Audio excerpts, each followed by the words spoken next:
এখন বিভিন্ন জায়গায় তোমরা পালাচ্ছ কেন বাবারা? এটা না তোমাদের মার দেশ না বাবার দেশ? আমরা না তোমাদের দাস এবং প্রজা? বাদেন মেহরাবে দাঁড়িয়ে যারা ইমামতি করেন, আমরা যাদের কথা প্রাণ ভরে শুনি, আমরা চোখের পানি ফেলি, নিজেকে খুঁজে পাওয়ার চেষ্টা করি। 2013 সালের 5ই মে শাপলা চত্বরে তাদের সাথে কি আচরণটা করা হয়েছে?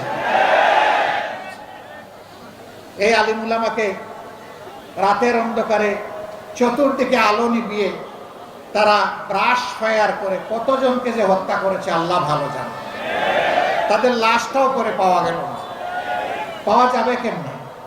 দুষ্ট সরকারের ভ্রষ্ট এক মন্ত্রী, সে এই 24-এর পতনের মাত্র 4 দিন আগে বলল, বাড়াবাড়ি করবেন না, 13 সালের 5 মে শাপলা চত্বর ভুলে যাবেন না।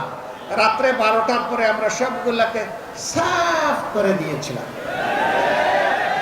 একজন বলেছিল না এই কথা, বাবাজি এখন তুমি কোথায়? যাদেরকে সাফ করেছিলে আল্লাহ তাদেরকে খোলা আসমানের নিচে এখন জায়গা করে দিয়েছে। তুমি এখন কোথায়? কোন জঙ্গলে লুকিয়ে আছো? কোন গর্তে তোমার অবস্থান জাতি এখন জানতে চায়। আল্লাহ এই জমিন থেকে তোমাদের সমস্ত ইজ্জত সাফ করে দিয়েছে।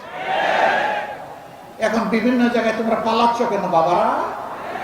এটা না তোমাদের মার দেশ না বাবার দেশ? আমরা না তোমাদের দাস এবং প্রজা? তোমরা না দেশের মালিক ছিলা? তো মালিকগুলা কোথায় গেলা? আসো সাহস করে।